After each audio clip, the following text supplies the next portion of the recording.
Hi friends, welcome to Geethashree Kitchen. ಇವತ್ತು ನಾವು ಕಡಲೆಕಾಳಿಂದ ಸೂಪರಾಗಿ ಕ್ರಿಸ್ಪಿಯಾಗಿರೋ ದೋಸೆನ ಮಾಡ್ತಾಯಿದ್ದೀವಿ.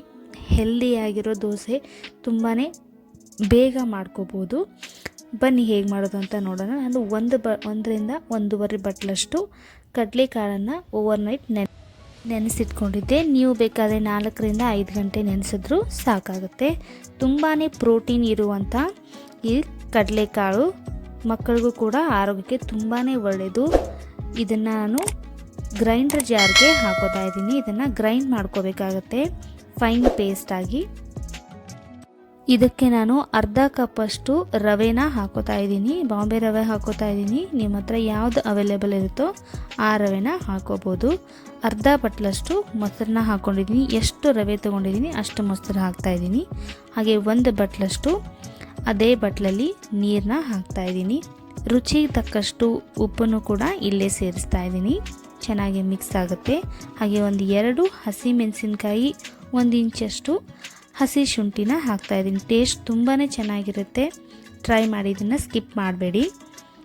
ಇದನ್ನು ಫೈನ್ ಪೇಸ್ಟಾಗಿ ರುಬ್ಕೊಂಡು ಬಂದಿದ್ದೀನಿ. ಇವಾಗ ಈ ರೀತಿ ಕನ್ಸಿಸ್ಟೆನ್ಸಿ ಕರೆಕ್ಟ್ ಆಗಿದೆ ನೋಡಿ ದೋಸೆಗೆ. ಒಂದು ಸ್ವಲ್ಪ ಜಾರ್ಗೆ ನೀರು ಹಾಕ್ಕೊಂಡು ಹಾಕ್ತಾಯಿದ್ದೀನಿ, 1-2 ಸ್ಪೂನಷ್ಟು ಅಷ್ಟೇ.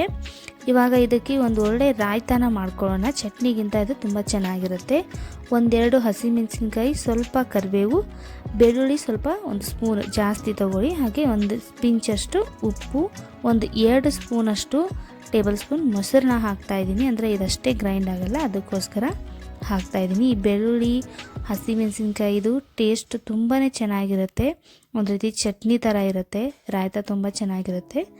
ಇದನ್ನು ಗ್ರೈಂಡ್ ಮಾಡಿಕೊಂಡು ಇದಕ್ಕೆ 1 ಬಟ್ಲಷ್ಟು ನಾನು ಬೀಟ್ ಮಾಡಿಟ್ಕೊಂಡಿರುವಂಥ ಮೊಸರನ್ನ ಸೇರಿಸ್ತಾ ಇದ್ದೀನಿ.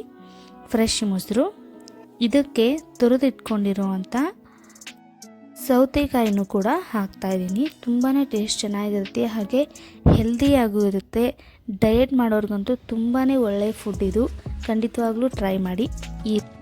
ಇದಕ್ಕೆ ನಾನು ಸೌತೆಕಾಯಿ ಸೇರಿಸಿದ್ದೀನಿ. ಆ ರೀತಿ ನೀವು ಕ್ಯಾರೆಟ್ ಕೂಡ ಸೇರಿಸ್ಕೋಬೋದು, ಅದು ಕೂಡ ಚೆನ್ನಾಗಿರುತ್ತೆ. ಇವಾಗ ನಾವು ದೋಸೆ ಬ್ಯಾಟರ್ನ ನೋಡೋಣ. ಇದನ್ನು ಮಿಕ್ಸ್ ಮಾಡ್ಕೊಡೋಣ. ಚೆನ್ನಾಗಿ ಮಿಕ್ಸ್ ಮಾಡಿಕೊಂಡು ಒಂದು ತವೆನ, ನಾನು ದೋಸೆ ತವೆನ ಕಾಯಕ್ಕಿಟ್ಕೊಂಡಿದ್ದೆ. ನಮಗೆ ಎಷ್ಟು ದೊಡ್ಡ ದೋಸೆ ಬೇಕೋ ಅಷ್ಟು ದೊಡ್ಡ ದೋಸೆನ ಇದರಲ್ಲಿ ನಾವು ಹಾಕೋಬೋದು.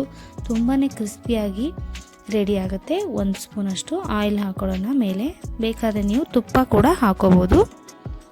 1-2 ನಿಮಿಷದಲ್ಲಿ ಬೇಗನೆ ರೆಡಿಯಾಗಿ ಹೋಗುತ್ತೆ. ಕೆಂಪು ಬಣ್ಣ ಬರೋವರೆಗೂ ಬಿಡಬೇಕು. ಅದಾದಮೇಲೆ ಕ್ರಿಸ್ಪಿ ದೋಸೆ ರೆಡಿ ಆಗುತ್ತೆ.